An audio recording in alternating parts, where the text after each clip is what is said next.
ఆంధ్రప్రదేశ్లోని ములకల చెరువులో సంచలనం సృష్టించినటువంటి నకిలీ మద్యం తయారీ వ్యవహారంలో వైఎస్ఆర్ కాంగ్రెస్ పార్టీ హస్తం ఉందని, వైఎస్ఆర్ కాంగ్రెస్ పార్టీ నేత జోగి రమేష్ గారి నేతృత్వంలోనే ఈ నకిలీ మద్యం తయారీ జరిగిందని, ఇప్పటికే ఈ కేసులో అరెస్ట్ అయ్యి ఆరోపణలు ఎదుర్కొంటున్నటువంటి అద్దేపల్లి జనార్దన్ గారు ఆయన పోలీసుల విచారణలో భాగంగా అప్రూవర్గా మారి అసలు ఆ ఘటనలో ఏం జరిగిందనేది పూర్తి స్థాయిలో ఆయన స్టేట్మెంట్ ఇచ్చినట్టుగా కొన్ని వార్తలు వస్తున్న నేపథ్యంలో ఈ అంశం మీద మనం పూర్తి స్థాయిలో విశ్లేషణ చేసుకుందాం. ప్రస్తుతం మనతో పాటున్నారు ప్రముఖ రాజకీయ విశ్లేషకులు, ప్రముఖ సీనియర్ జర్నలిస్ట్ దుర్గావడ్లమణి గారు. వారితో మాట్లాడదాం.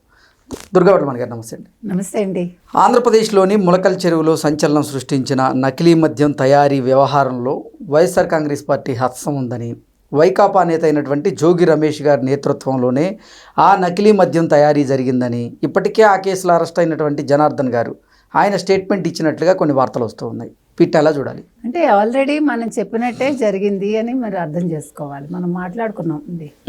సో దాని ప్రకారం చూస్తే అంటే జగన్మోహన్ రెడ్డి ఎలాగైతే మద్యం స్కామ్లో ఇరుక్కుని ఈ రోజు అతను ఆరోపణలు ఎదుర్కొంటున్నారో అలాగే చంద్రబాబు నాయుడు గారిని కూడా బదనాం చేయాలి.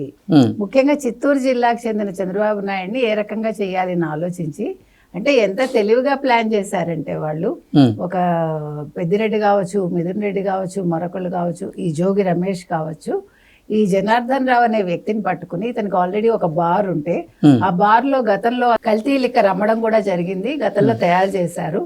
సో ఇది వాళ్ళు 16 నెలలుగా జరుగుతుంటే ఏం చేశారు అని వైసీపీ ప్రశ్నిస్తోంది కదా. యాక్చువల్గా 16 నెలలుగా జరగలేదు. ఏప్రిల్లో ఈ జనార్దన్ రావుని జోగి రమేష్ పిలిపించారు. పిలిపించి నువ్వు రెడీ చెయ్యి అన్నీను, మనం సెప్టెంబర్ అక్టోబర్ నాటికి దీన్ని బయటకు తీసుకొద్దాము, మనం వాళ్ళకి విషయం అందిద్దాం, ఎవరికి, ఎక్సైజ్ శాఖకి. సో మనం ఈ ప్రభుత్వాన్ని దింపాలన్నా లేదు, ఈ ప్రభుత్వం మీద ఒక చెడ్డ పేరు తీసుకొచ్చి మనం కొంచెం ఎలివేట్ అవ్వాలంటే, వైసీపీ తిరిగి పుంజుకోవాలంటే ఇదొక్కటే మార్గం అని చెప్పి ఆ జనార్దన్ రావు అన్న అతను 3 కోట్లు ఇస్తామని ఒప్పించి అతని ద్వారా అతను ఏం చేశాడు, ఈ లేబుల్స్, ఈ క్యాప్లు ఇవన్నీ ఉంటాయి కదా, అవన్నీ తయారు చేసి, బికాస్ ఆల్రెడీ వాళ్ళకి అలవాటు ఈ లిక్కర్ తయారు చేయడం. ఈ లిక్కర్ తయారు చేయడంలో మీకు తెలుసు సౌత్ ఆఫ్రికాలో ఏం జరిగింది. వీళ్ళు ఒక కంపెనీ పెట్టి లిక్కర్ ఎలా తయారు చేస్తారంటే చీప్ లిక్కర్, కల్తీ లిక్కర్, దాని శాషేల్లో ఎలా అమ్మారో అన్నీ మనకు తెలుసు. సో అదే రకంగా ఇక్కడ తయారు చేయమని చెప్తే వీళ్ళు అంతా కూడా ప్రిపరేషన్ మొదలుపెట్టి సెప్టెంబర్ 20 తర్వాత వీళ్ళు ఎక్సైజ్ శాఖకి ఇన్ఫర్మేషన్ ఇస్తామని చెప్పారు.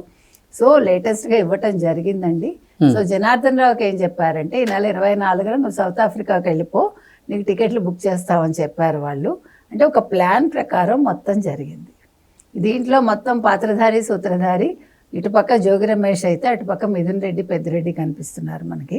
అయితే 24 తర్వాత ఏం జరిగింది అనేది ఒకసారి మనం వెరిఫై చేసుకుంటే, ఇప్పుడు ఈ తంబళ్లపల్లె పెద్దిరెడ్డి రామచంద్రారెడ్డి, ద్వారకానాథ్ రెడ్డి, మిథున్ రెడ్డిలు సొంతం కాబట్టి, ఈ జయచంద్రారెడ్డి ఇతను ఎవరు, ఈ జనార్దన్ రావుకి చిన్నప్పటి నుంచి క్లాస్మేట్. ఓకే.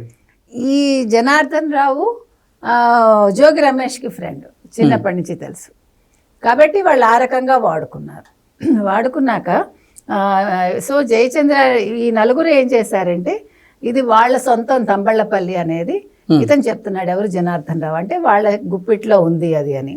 సో జయచంద్రారెడ్డికి ఎన్నికల్లో ఎలాగ టికెట్ ఇవ్వరు, ఇచ్చినా గెలవడు కాబట్టి అతను ఆఫ్రికాలోనే వ్యాపారం చేసుకుంటాడు, నువ్వు అతనితో మాట్లాడుకుని అక్కడికి వెళ్ళి వ్యాపారం చేసుకో అని జోగి రమేష్ చెప్పారట గతంలో. అయితే జయచంద్రారెడ్డి తెలివిగా తెలుగుదేశంలోకి వచ్చి కోవట్టుగా మారాడు, మీకు తెలుసు. ఎలాగో ఓడిపోతాడని వీళ్ళకి తెలుసు, ఎవరికి, వైసీపీ వాళ్ళకి. అంటే తంబళ్లపల్లిలో ఎవరు, పెద్దిరెడ్డి తమ్ముడు గెలుస్తాడు, జయచంద్రారెడ్డి ఓడిపోవాలి కాబట్టి తెలుగుదేశంలో వచ్చి చేరి అక్కడ టికెట్ తీసుకున్నాడు. అంటే ఎంత పెద్ద కుట్ర ఎప్పటి నుంచి జరిగిందో మీరు ఆలోచించండి. ఆ తర్వాత ఏం చేశారు వీళ్ళు, ఈ గత నెల 24న ఆఫ్రికాకి వెళ్ళేందుకు టికెట్ బుక్ చేశారట. అయితే 23న జోగి రమేష్ వాళ్ళ ఇంటికి పిలిపించి ఈ జనార్దన్ రావుని, ఆయనతో పాటు అప్పుడు ఎవరు ఉన్నారట, ఆయన పిఏ రాము, తర్వాత నాగిరెడ్డి, స్వామి ఉన్నారట. వాళ్ళంతా వెళ్ళిపోయాక జోగి రమేష్ ఇతనితో పర్సనల్గా మాట్లాడుతూ కొల్లేరు ప్రాంతానికి చెందిన సురేష్తో ఎక్సైజ్ శాఖకు సమాచారం ఇప్పించి ములకల చెరువులోని నకిలీ కేంద్రంపై దాడి చేయించాము, సరుకు పట్టించి దాన్ని కూటమి ప్రభుత్వానికి ఆపాదిస్తూ దుష్ప్రచారం మొదలుపెట్టాము అని చెప్పారు. సో సీఎం చంద్రబాబు వెంటనే తెలుగుదేశం పార్టీ ముఖ్య నాయకులను సస్పెండ్ చేయడంతో ఆ విషయం హైలైట్ కాలేదు. సో ఇక్కడ ఏం జరిగింది, వాళ్ళు అనుకున్నది జరగల. వాళ్ళు ఎక్సైజ్ శాఖకి సమాచారం ఇచ్చాక వాళ్ళు ఏమనుకున్నారు, ఇది పెద్దది అయిపోతుంది ఇష్యూ, చంద్రబాబు నాయుడు సస్పెండ్ చేస్తారని వాళ్ళు అనుకోలే. ఎప్పుడైతే జయచంద్రారెడ్డిని వాళ్ళని ఈయన సస్పెండ్ చేశారో దాంతో ఇది హైలైట్ కాలేదుట. కాకపోయేసరికి ఏం జరిగింది, జోగి రమేష్ ఆఫ్రికాలో ఉన్న నాకు మళ్ళీ కాల్ చేశారు అంటే లాస్ట్ మంత్ 24 జనార్దన్ రావు వెళ్ళిపోయారు, 23 మాట్లాడారు, 24 సౌత్ ఆఫ్రికాకి వెళ్ళిపోయాక ఇదంతా జరిగింది. ఇది హైలైట్ కాకపోయేసరికి మళ్ళీ జనార్దన్ రావుకి జోగి రమేష్ ఫోన్ చేశారు. చేసి ఏం చెప్పారు, ఇబ్రహీంపట్నంలోని నా బార్ ఎదురుగా ఉన్న గోదాంలో నకిలీ మద్యం తయారీ జరుగుతున్నట్లు క్యాన్లు సరుకు పెట్టాలని సూచించారు. అర్థమైందా మీకు?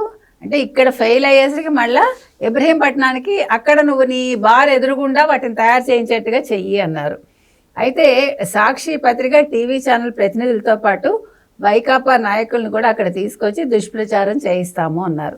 అంతకు ముందు రోజు రాత్రి రమేష్ తన మనుషుల ద్వారా అక్కడ నకిలీ మద్యం పెట్టించారు.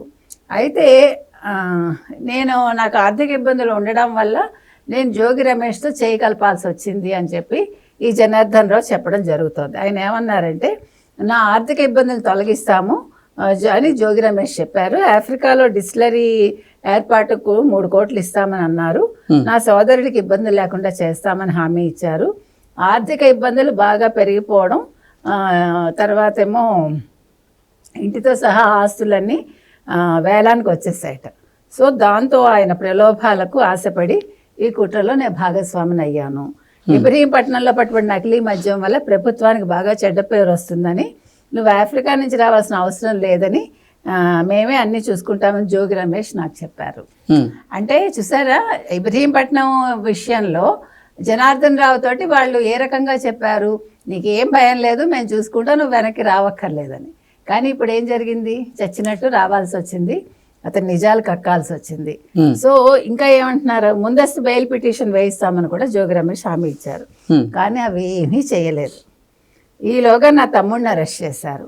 దీంతో వారు నన్ను మోసం చేశారని అర్థమయ్యి నేను లొంగిపోవాలని నిశ్చయించుకున్నాను. అందుకే ఈ కుట్రను మేము ముందు పెడుతున్నాను అన్నట్టు. సో తంబళపల్లి నియోజకవర్గం తెలుగుదేశం పార్టీ ఇన్ఛార్జిగా పనిచేసిన జయచంద్రారెడ్డికి ఈ నకిలీ మద్యం తయారీలో ఎటువంటి సంబంధం లేదని అతను చెప్తున్నాడు. సో ఇప్పుడు జయచంద్రారెడ్డిని వాళ్ళు వాడుకున్నారు, జనార్దన్ రావుని వాడుకున్నారు, జనార్దన్ రావు తమ్ముడిని అరెస్ట్ చేయించారు. సో మొత్తం వీళ్ళందరూ కూడా బలిపశువులు అయ్యారు. అసలు చేసింది జోగి రమేష్, అసలు చేసింది వైకాపా వాళ్ళు, అసలు చేసింది దీని వెనకాల మిథున్ రెడ్డి, తర్వాత పెద్దిరెడ్డి, ద్వారకానాథ్ రెడ్డి ఉండొచ్చు. సో మొత్తానికి ఇవాళ జనార్దన్ రావు నిజం చెప్పటం వల్ల ఇది, అంటే చంద్రబాబు నాయుడిని నారావారి సారా అన్నారు కదా, ఇది నారావారి సారా కాదు, జోగివారి సారా అనేది దాటి తెల్లమైంది. Okay madam, thank you so much.